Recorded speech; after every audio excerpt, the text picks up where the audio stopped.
I want to thank you for all of the letters that you've been sending to me. For it's good to lean on the strength of my family to help me get through every day. Without these letters from home to carry me on, my life would fall to pieces.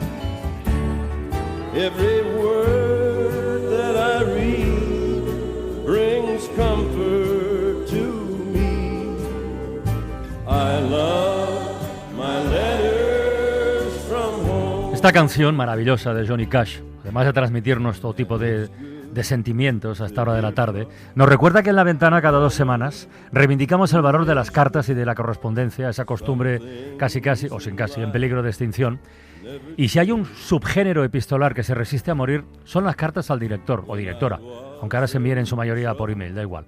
El autor o autora en esas cartas suele opinar, reflexionar y dar voz a los males o virtudes de su tiempo, del nuestro en este caso, interpela, representa al resto de lectores. Es un género muy curioso, por eso hoy dedicamos a este género una nueva entrega de nuestras cartagrafías.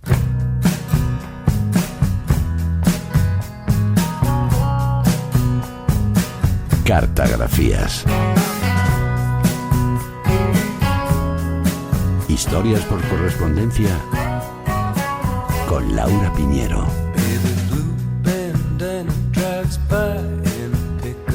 Hola Laura, buenas tardes. Buenas tardes. Oye, lo primero, ¿tú has enviado alguna vez una carta al director?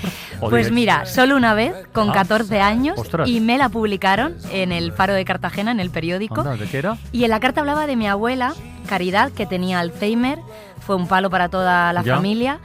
Y por aquel entonces, en los 90, había muy poca información sobre esta enfermedad y yo me desahogué y quise compartir mi experiencia. Fíjate, ¿no? que como familiar. Hace poco estuvimos hablando del Alzheimer aquí en la Con en la Macaco, ventana. sí. Y de cómo ha avanzado la investigación y de cómo se habla ya con más naturalidad de algo que afecta o nos afectará a un montón de gente. Hemos cambiado afortunadamente. Ya. Así que te publicaron la carta. Y me publicaron. ¿Tú has escrito alguna vez una carta al director? No, escribir no, pero leo muchas. Ah, muy bien, leo muy muchas bien, es verdad. del País, de La Vanguardia, del periódico, del Mundo, a veces del País sobre todo leo. Bueno, y salen historias de las cartas al director. Son una fuente maravillosa y recordemos que es un género que tiene esa particularidad de que se trata de cartas que no hay obligación de responder y que lleva con nosotros desde el siglo XVII. Es un género que popularizó la prensa británica y americana. Como ya sabéis, para mandar una carta al director hay que cumplir una serie de normas, lenguaje no ofensivo, identificarse con nombre y apellidos y con DNI, aunque nunca se publica. Algunos medios permiten los seudónimos, pero siempre con la identificación previa del autor, porque es vital, ¿no? Esto de la identificación, porque si no pasaría como en las redes sociales que hay un montón de cuentas falsas. De hecho, no sé si te suena este caso, a finales de los 90 pillaron a un político de Canadá, Paul Reithman, que se había dedicado a enviar a diferentes periódicos cartas al director con identidades falsas, criticando a sus opositores y elogiándose a sí mismo. ¿Qué pasó? Pues que le pillaron y tuvo que dimitir. Hay que ser lerdo, ¿eh? Total. Y mi historia favorita de seudónimos tiene que ver con el sudeste asiático. Allí fue muy popular una escritora de cartas al director, conocida como señorita Edith Clapton, que Carles, durante 6 años, de 1990 a 1996, se dedicó a mandar cartas a un periódico de Tailandia que también se publicaba en Filipinas. Se da por hecho que esta señora no era de allí por sus comentarios y sus cartas eran tan buenas, tan divertidas y extrañas que se las publicaban con frecuencia porque además generaban mucho debate. Y la gente enviaba cartas contestando a sus reflexiones. Aquí un ejemplo de carta de la señorita y respuesta de otra lectora. Me sorprendió mucho leer en el Bangkok Post que Filipinas lanzara su propio satélite en 1996. Con el debido respeto y habiendo vivido experiencias traumáticas, puedo decir honestamente que ese país no está lo suficientemente avanzado técnicamente como para lanzar sus propios cohetes. He escrito al presidente de Filipinas para pedirle que deje de hacer tonterías. Deberían buscar la ayuda de otro país para lanzar su satélite. Si insisten en lanzar cohetes al espacio, espero que nos avisen con tiempo suficiente para que podamos construir refugios antiaéreos. Lo último que quiero es ser blanco de un cohete filipino. Edith Clapton. Disculpe, pero no puedo evitar reaccionar ante la carta de la señora Edith Clapton sobre Filipinas. Filipinas puede no ser tan avanzada tecnológicamente como su país de origen, pero nosotros, el pueblo filipino, tampoco somos idiotas. Creo que podemos hacer el bien sin buscar la ayuda de otro país para lanzar nuestro propio satélite. Con todas esas experiencias traumáticas que has tenido en nuestro país, estoy seguro de que nunca podrás convencerte de que realmente podemos lanzar satélites. Así que, ¿por qué no empiezas a construir tu propio refugio antiaéreo y te quedas allí para que puedas dejar de preocuparte por los cohetes fabricados en Filipinas que se estrellan en tu cabeza? O mejor aún, ya que supongo que vienes de un país tecnológicamente avanzado, ¿por qué no construyes tu propia nave espacial y vuelas lo más lejos que puedas de Filipinas y del resto del sudeste asiático?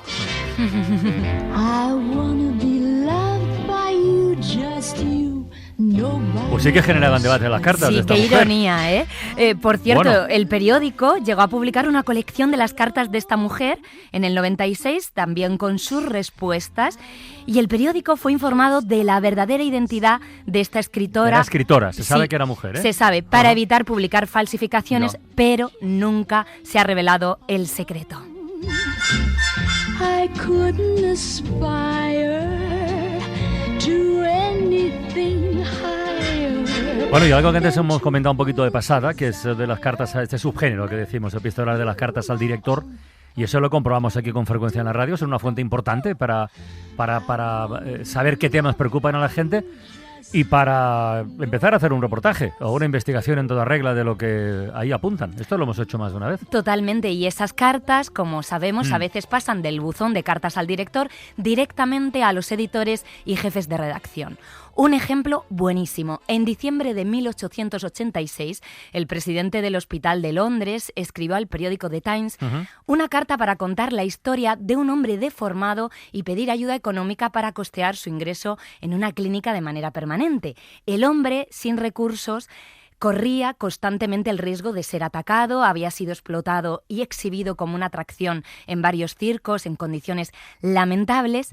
Y afortunadamente los lectores respondieron a esta carta en masa, a la del doctor, y se consiguió financiación para tutelarlo. Pudo vivir el señor los últimos años de su vida con dignidad. En una pequeña habitación en nuestro ático hay un hombre llamado Joseph Merritt, de unos 27 años, de aspecto tan espantoso que ni siquiera puede salir al jardín durante el día. Se le ha llamado el hombre elefante debido a su terrible deformidad. Lo han admitido en nuestro hospital, aunque por desgracia no hay esperanzas de curación y ahora se plantea la cuestión de qué hacer con él en el futuro. La policía, con razón, impide que se le vuelva a exhibir. Es inteligente, sabe leer y escribir, es tranquilo, amable, por no decir refinado de mente. Pasa el tiempo en el hospital haciendo con la única mano que tiene libre pequeñas maquetas de cartón que envía a la matrona, al médico y a todos los que han sido amables con él. ¿Puede alguno de sus lectores sugerirme un lugar adecuado donde pueda ser recibido? Y entonces estoy seguro de que cuando lo encuentre aparecerán personas caritativas que me permitirán proporcionarle ese alojamiento. Es solo un problema físico. Tiene dificultad con determinados sonidos debido a la deformidad constrictiva de la boca, pero puede hablar. Hablar es una cosa, Trips, pero ¿es capaz de comprender lo que se le dice? Bueno, yo creo que ahora mismo, después de escuchar este fragmento, muchos oyentes tendrán claro que esta es una historia real, la de la carta, y que David Lynch la llevó al cine, la película El hombre elefante, que era una película... Hay muchas cartas que acaban en película, sí, sí. Bueno, y hablando de cine, nos querías hablar también, Laura, de una carta al director que envió a un periódico ni más ni menos que Martin Scorsese. Sí, es la segunda que comentamos en esta sección suya, y esta carta la mandó al New York Times superando, como no, el número de caracteres permitidos, y claro, la publicaron íntegra tras comprobar quién era. La verdad es que es fantástica. Os pongo un poco en contexto.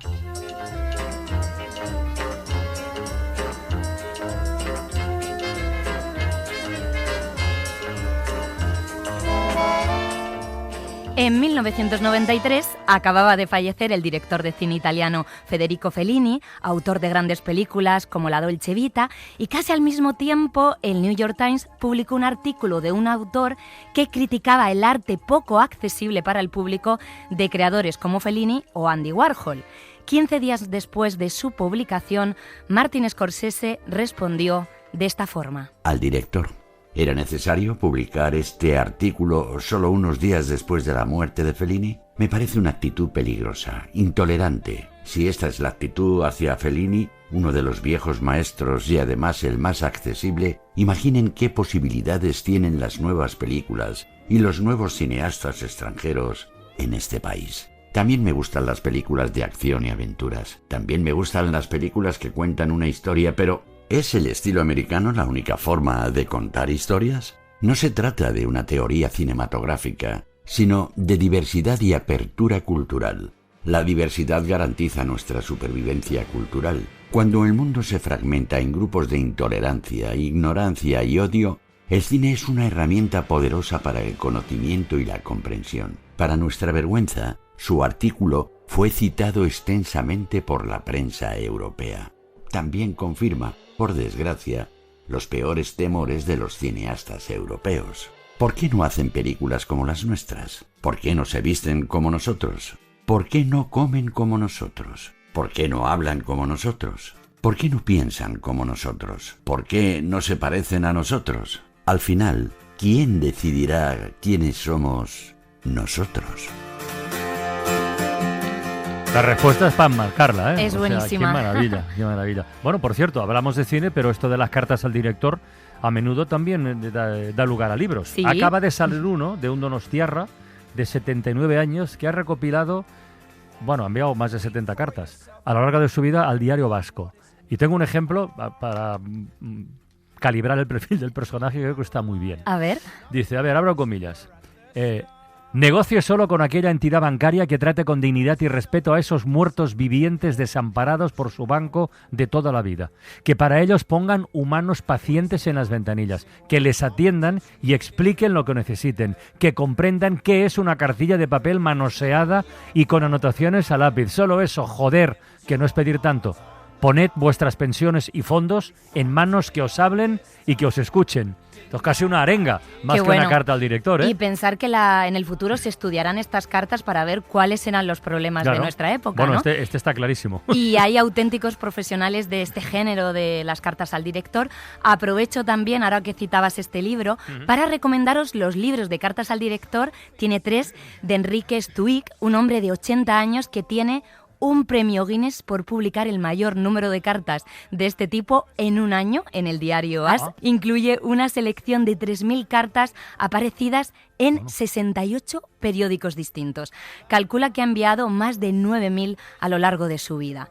Dice que escribe este tipo de cartas porque es muy saludable quitarse fantasmas de encima mediante la palabra escrita. Cada día son temas diferentes porque encuentro noticias en la prensa que me llaman la atención, que sé yo, coincido con un vecino, me hace un comentario. Entonces, yo escribo cartas de carácter general que mandan a todos los periódicos, algunas exclusivas porque hablo de una noticia concreta y otras deportivas que a las sí le mando muchas cartas. Pues la primera fue sobre Enrique Iglesias, el hijo de Julio Iglesias, cuando lanzó su primer disco y le hicieron una entrevista y el hombre estaba muy triste. Solamente había vendido yo qué sé cuántos millones de discos porque tiene un avión privado pero no le gustaba volar. Entonces escribí una carta en plan de medio broma que titulé Pobre Enrique y esa carta me la publicaron en El País Semanal. Empiezo a las 6 de la mañana a comprar periódicos uno a uno. Tardo 2 horas en comprarlos y en leerlos por encima a través de la aplicación Kiosco y Más. Tomo notas, voy leyendo. Pues me gustan más los temas sociales, deportivos, pero me gusta mucho reflexionar sobre las cosas en general, es decir, el sentido del humor.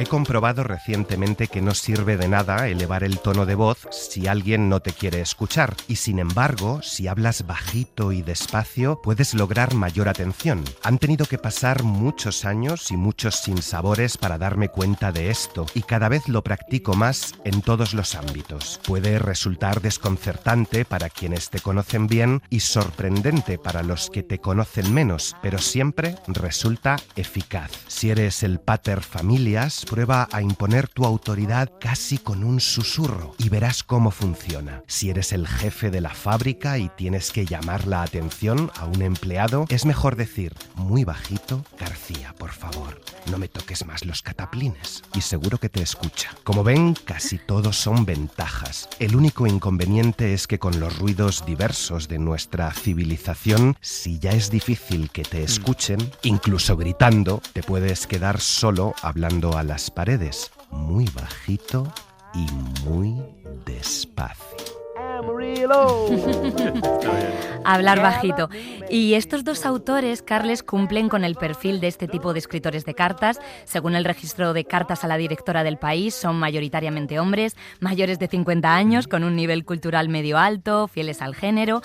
Y como aquí en la radio, todavía allí les llegan algunas cartas escritas a mano o con máquina de escribir, y nos contaban que juegan un papel decisivo en esto del relevo generacional muchos profesores que han convertido el envío de cartas a los periódicos en una tarea escolar más.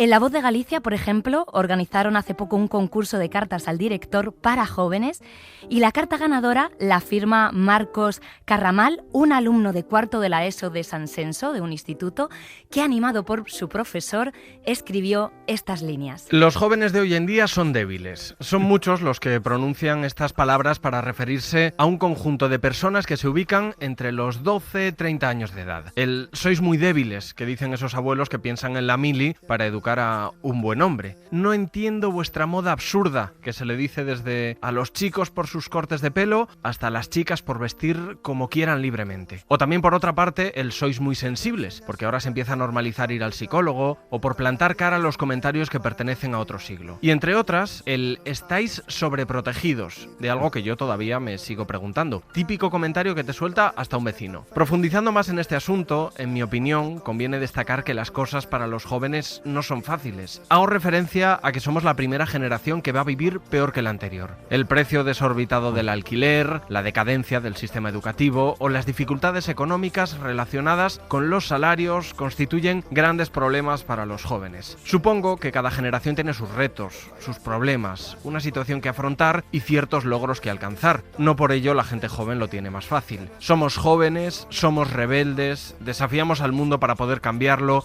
rompemos con los imperativos sociales para ser libres. Por eso mismo, los jóvenes siempre son objeto de crítica, y que los jóvenes de hoy en día lo sean nos legitima todavía más para seguir siendo como somos. Usted tiene toda la razón. Buenísima. Me estoy acordando, en este puente sonoro entre la radio y la prensa escrita, me estoy acordando de una oyente de La Ventana que escribió una carta a la directora del País de manera equivocada. ¿Te acuerdas? Sí, Carmen Alonso creo que era, ¿no? Carmen Alonso quería participar en el concurso Relatos en Cadena con un relato de ficción, y se hizo viral porque hablaba de un tema universal que es el primer amor. Buenísimo. Juan Luis Guerra tiene una canción que habla de amor, pero a través de una carta, paso por paso. Así cerramos La Ventana. Feliz fin de semana y hasta el lunes. Adiós. Un beso. Querida mujer, 2 puntos, no me hagas sufrir, coma. Hoy me decido a escribirte cartas de amor sincero, tú lo ves. Tu cariñito es un agujero que me atraviesa el querer. Y sin tus besos en mi chaleco, nada me cubre la piel, punto y seguido.